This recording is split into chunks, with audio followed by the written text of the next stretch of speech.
จะส่งกรบในจุดสู้แต่ดอกปริมาณใดกำปงแต่ตามด่านตัวสนากับไซป์ต้นในการวิธีห้องมีปริมาณเปประกูตีปีบาดสมสวากรมปริมาณยังเวลมุกจูพเนียกูตีปี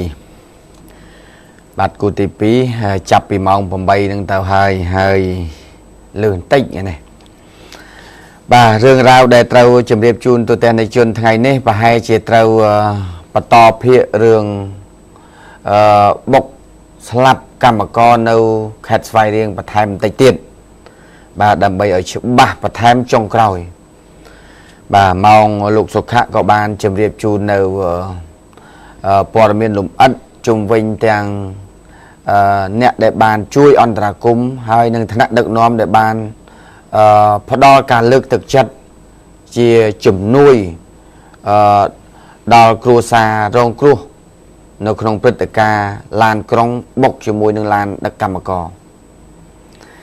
บาดลูกเนี่ยกาปีมาสลมิงโดยซาแต่พฤติกาได้การลางเพลียมยังไซในปอดเมียนกระด้าวตอนเหตุการณ์ตัวเล็กเมียนกาคอกเนี่ย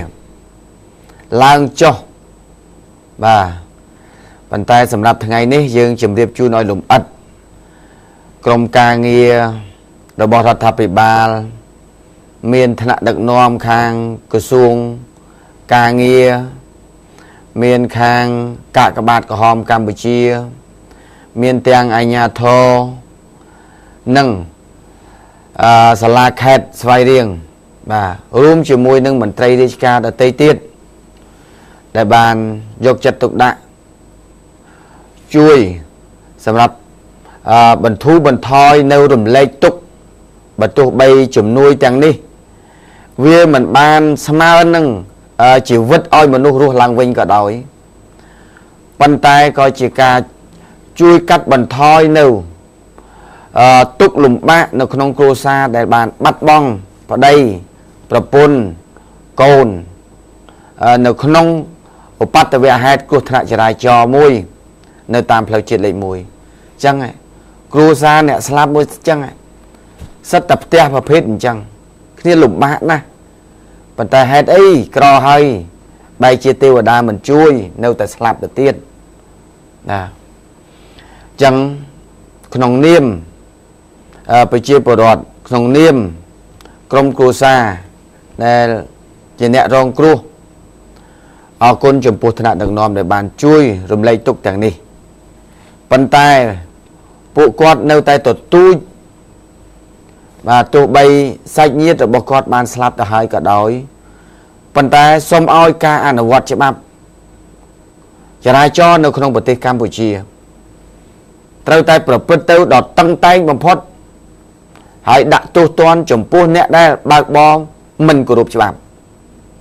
จับปีเมาหนึ่งเตาเปลี่ยนหนึ่งเตาฉบับเมียนให้bàn tay ca ăn ở quạtเวียนเนื้อมันตอนกรุบกรอนอะไรเมียนคลาครูซาคลาไซเนียดปีcủaเมียนใบcủaเมียน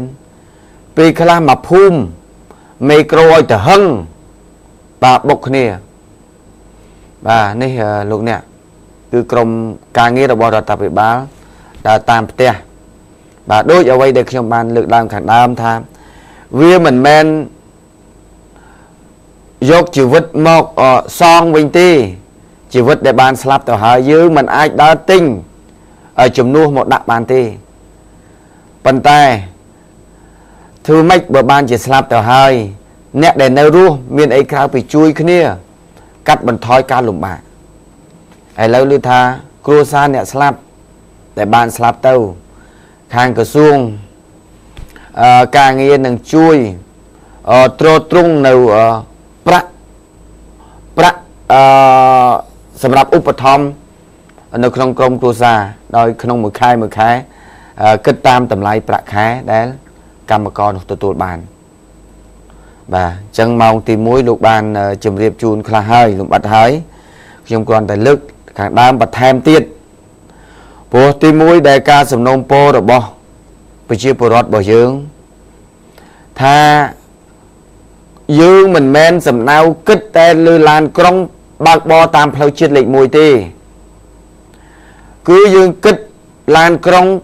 bạc nông nông bạch tì Campuchia tầm nòng phao na cả đời lanประเภทấy cả đời ត្រូវតែបើសិនជាគាត់មិនគោរពច្បាប់បង្ខំឲ្យគាត់គោរពបាទបង្ខំរំមិចយ៉ាងម៉េចអ្នកបើកបរលឿនលឺលបឿនកំណត់ត្រូវផាកឲ្យធ្ងន់អ្នកមិនពាក់មួកសុវត្ថិភាពមិនមានកញ្ចក់តាមគោលការណ៍ច្បាប់ចែងត្រូវតែពិន័យឲ្យធ្ងន់បើកបរវាយចែងមិនមើលទម្រង់ផ្លូវត្រូវតែគិតផ្លូវច្បាប់ថាតើគាត់ទៅពិន័យដោយរបៀបណាហើយឡានក្រុងនេះភ្នំពេញហូជីមិញភ្នំពេញហូជីមិញហើយតែកងរថយន្តនេះគឺជនជាតិវៀតណាមលោកលេវៀងតឹងបាទប៉ុន្តែជនជាតិអីក៏ដោយយើងអត់ទៅប្រកាន់ពូជសាសន៍ទេជនជាតិអីក៏ដោយត្រូវតែគោរពច្បាប់នៅក្នុងប្រទេសខ្មែរជនជាតិណាបើក៏ដោយប៉ុន្តែយើងតម្រូវឲ្យពួកគេគោរពច្បាប់បើតាមសមត្ថកិច្ចឈរជើងនៅច្រកបាវិតគាត់លើកឡើងចេះឡានចេញមកពីប្រទេសវៀតណាមនៅក្នុងទឹកដីវៀតណាមគឺលឿនបំផុត60កុងទ័ររបស់គេ60គីឡូម៉ែត្រក្នុង1ម៉ោងនេះកុងទ័រគេបើកនៅក្នុងប្រទេសរបស់វៀតណាមប៉ុន្តែពេលដែលបើកចូលក្នុងទឹកដីខ្មែរគាត់បើកហៅថាអត់កុងទ័រកំណត់ទេមកដាច់កង់យកអានឹងយើងមិនអនុញ្ញាតឲ្យធ្វើបែបនេះទេអញ្ចឹងមានអីក្រៅពីសមត្ថកិច្ចយើងបង្កើនការត្រួតពិនិត្យល្បឿនរថយន្តនៅតាមផ្លូវឆ្ងាយដូចជាផ្លូវជាតិលេខ1ដូចជាដើមផ្លូវជាតិលេខ2លេខ3លេខ4លេខ5លេខ6តែចំណុចច្រកសំខាន់បាទអញ្ចឹងសូមឲ្យការត្រួតពិនិត្យនិងបង្កើនការរដ្ឋបတ်ឲ្យកាន់តែតឹងតែងថែមទៀតសម្រាប់អ្នកបើកបរមិនគោរពច្បាប់ហើយនៅក្នុងរថយន្តនេះរថយន្តក្រុងនេះគឺអ្នកជិះនៅក្នុងរថយន្តនឹងមានចំនួន41នាក់មិនមានអ្នកណារងរបួសទេបាទរងរបួសតែភាគីខាងឡានដឹកកម្មករឯនេះដែលគ្រោះថ្នាក់ធ្ងន់ដោយក្នុងនោះតួលេខចុងក្រោយសម្រាប់អ្នកដែលជិះនៅក្នុងឡានទូរិស្តដឹកកម្មករសរុបអ្នកជិះនៅក្នុងនឹងទាំងអស់39នាក់ម្សិលមិញតួលេខចុះឡើងចុះអត់ច្បាស់លាស់ទូទាំងនៃជនឥឡូវនេះម្ដងដែរសូមជម្រាបតួលេខឲ្យច្បាស់តួលេខអ្នកជិះនៅក្នុងឡានដឹកកម្មករចំនួន39នាក់ក្នុងនោះស្លាប់18នាក់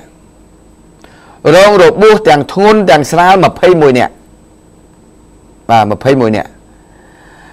បាទធ្ងន់របួសធ្ងន់14នាក់សំទោសរបួសស្រាល14នាក់របួសធ្ងន់7នាក់នេះដែលតួលេខចុងក្រោយបាទចឹងឡានខាងនេះឡានធំខាងនេះគ្នាឡានតូចហើយក៏មានការបកស្រាយបញ្ជូនសារមកខ្ញុំគាត់ថាមានប្រព័ន្ធផ្សព្វផ្សាយមួយគាត់ផ្សាយថាអញ្ចេះគាត់ថាឡានដឹកកម្មករនឹងអត់មានពាក់មីឡានដឹកកម្មករនឹងអ្នកបើកស្ទៀវឡានដឹកកម្មករនឹងបត់ចូលរោងចក្របុកគ្នាចិត្តកន្លែងរោងចក្របត់អត់មើលមុខមើលក្រោយនេះដែលថាក្នុងប្រព័ន្ធព័ត៌មានមួយគាត់ផ្សាយអញ្ចឹងដូចហើយអ្នកដែលបកស្រាយមកខ្ញុំគាត់បានប្រាប់ថាលោកនាយកសូមបដិសេធចោលទាំងស្រុងចំពោះការផ្សាយថាអ្នកបើកបរគាត់គ្មានពាក់មីគាត់គ្មានជាស្ទៀវជាកន្លែងបើកបត់កន្លែងរោងចក្រដោយមិនមើលមុខមើលក្រោយអញ្ចឹងកន្លែងដែលបុកនេះ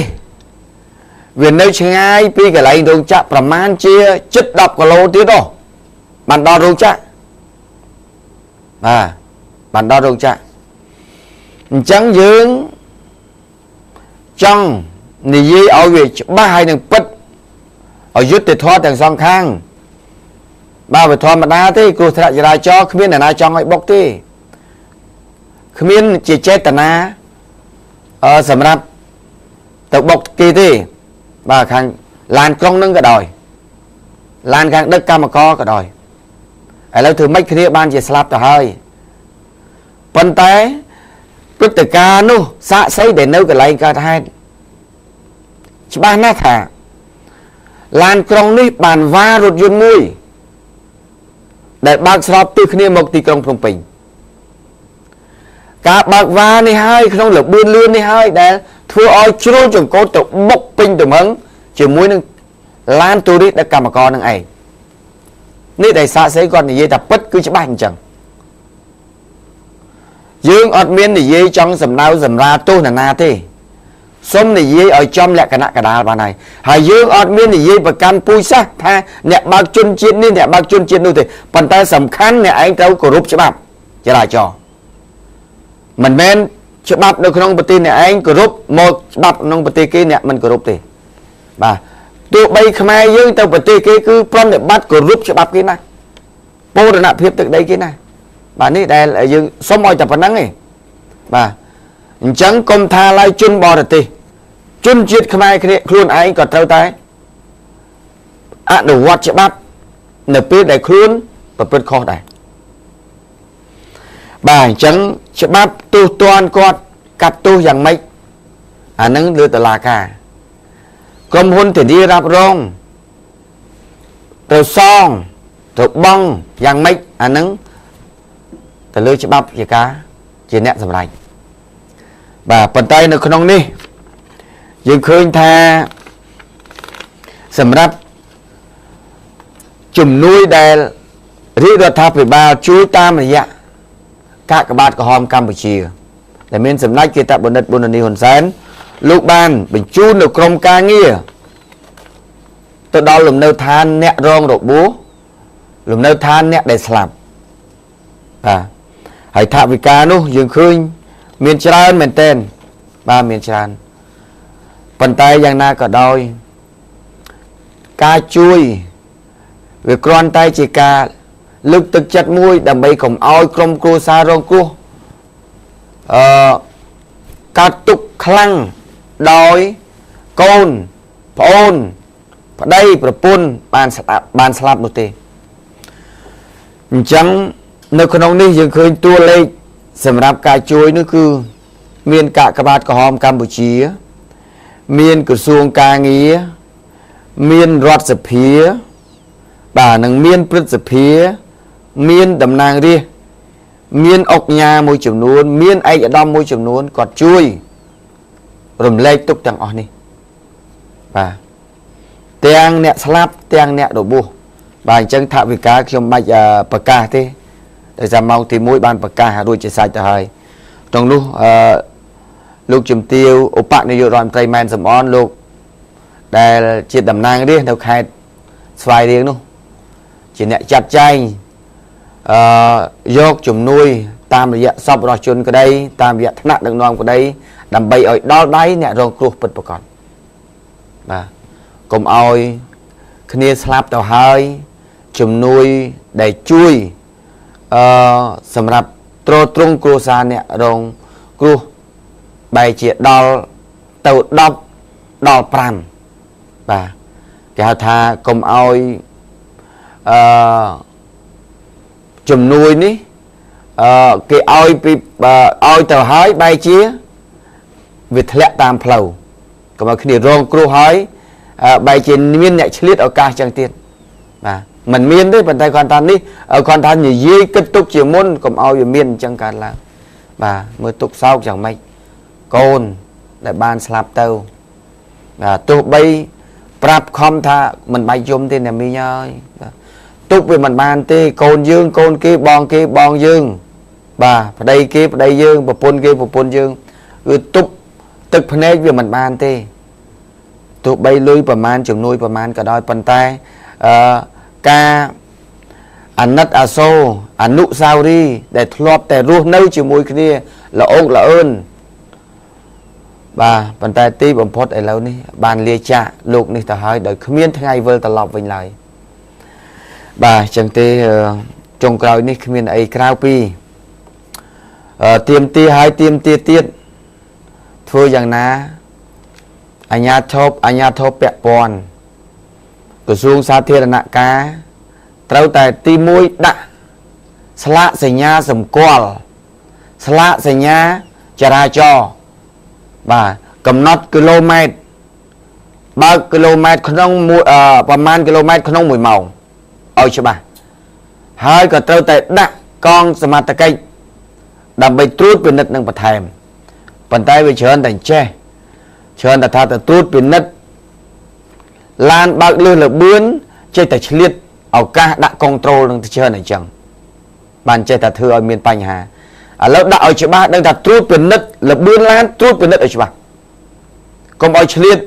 ត្រួតពិនិត្យលបឿនឡានដោយហើយចាំតែស្ទាក់យកលុយឡានតាក់ស៊ីឡានដឹកអីសពីសពងអីចឹងអាសពីសពងអានឹងវាត្រូវតែខុសច្បាប់អានឹងត្រូវតែផាឲ្យប៉ុន្តែសូមកុំឲ្យឆ្លៀតឲ្យការធ្វើជា control គេហៅថា control ចល័តចជុះអានឹង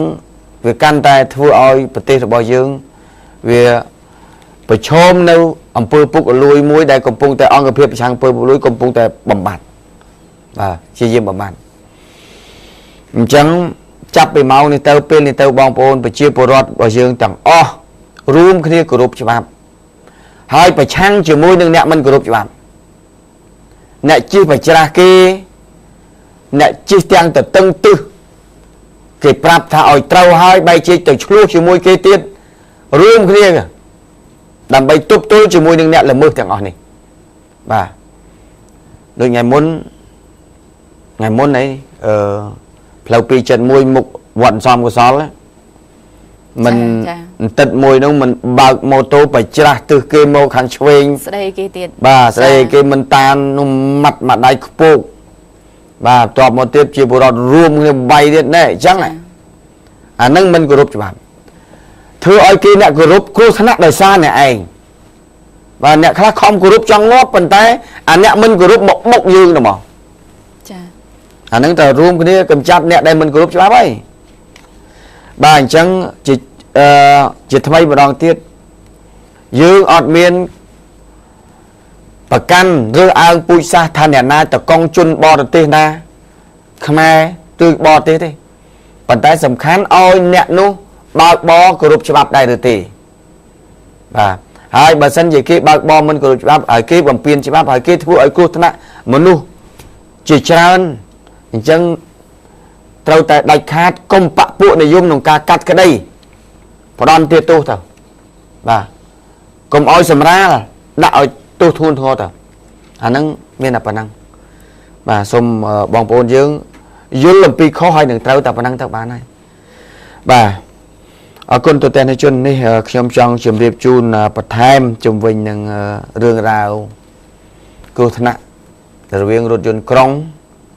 ជាមួយនឹងរថយន្តដឹកកម្មករហើយសូមអោយ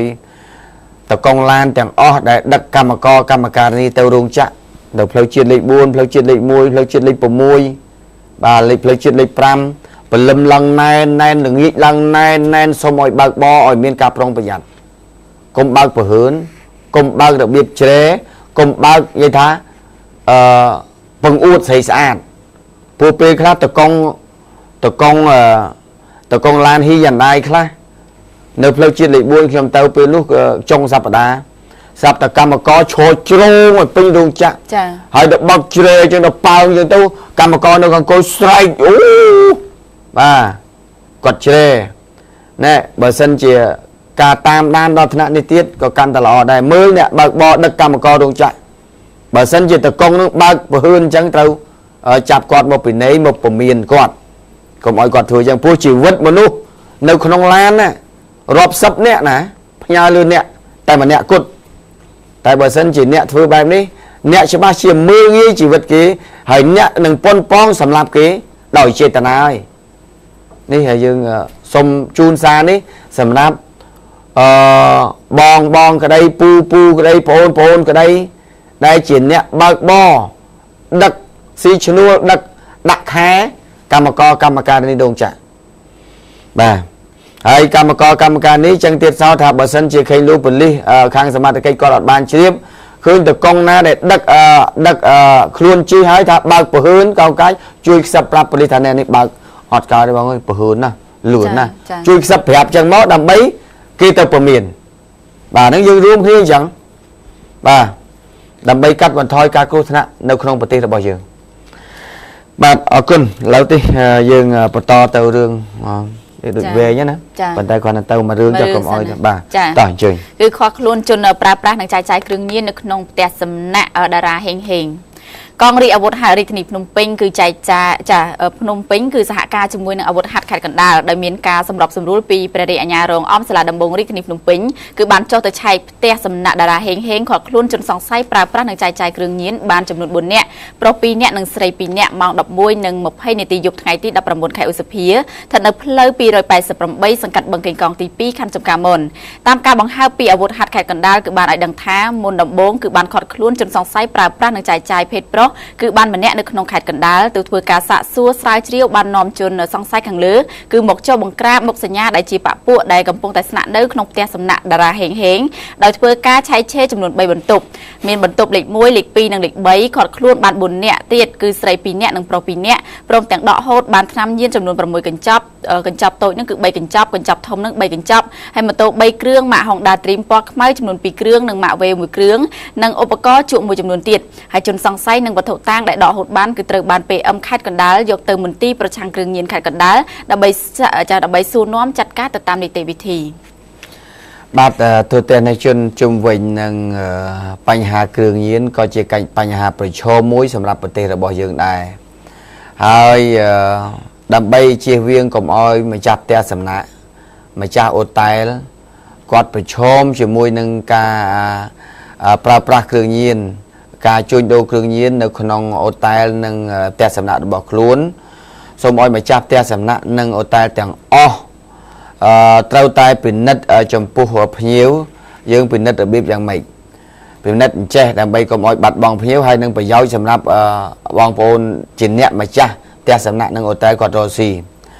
ទី1ធម្មតាទេកន្លងមកនេះផ្លូវច្បាប់ក៏ចែងដែរអ្នកដែលទៅស្នាក់នៅមួយយប់ក្តីមួយថ្ងៃក្តីបាទប្រហែលថ្ងៃក្តីគឺដាច់ខាតអ្នកដែលទៅស្នាក់នៅតែងតែគេទាមទារយកអត្តសញ្ញាណប័ណ្ណចា៎បាទខ្លះទៀតទៅគឺម្ចាស់ផ្ទះសំណាក់អូតែលខ្លះអត់ហ៊ានឆែកយកអត្តសញ្ញាណប័ណ្ណគេទេដោយសារតែខ្លាចបាត់បង់ម៉ួយបាត់បង់ភ្ញៀវពីព្រោះកាលណាឆែកតឹងពេកភ្ញៀវខ្លះតែបើតឹងឡើងហ្នឹងបាច់ដេកហ្នឹងទេចេះប៉ុន្តែសម្រាប់ថ្នាក់សន្តាគារផ្កាយ5ផ្កាយ4ផ្កាយ3ផ្កាយ1អីគឺគេដាច់ខាតហើយទៅតែមានតញ្ញាណបានហើយច្បាស់ហ្នឹងបងគេបាទតែខូចតែតូចតាទេផ្ទះសំណាក់គឺឆិនឆៃប៉ុន្តែឥឡូវបើឆិនឆៃក៏ឆិនឆៃចោះប៉ុន្តែសូមឲ្យម្ចាស់ផ្ទះសំណាក់ហ្នឹងគាត់ត្រូវតែតាមដានសង្កេតភ្ញៀវថាតើពួកគេមកជាក្រុមពួកគេមកជាលក្ខណៈគ្រួសារឬក៏ពួកគេមក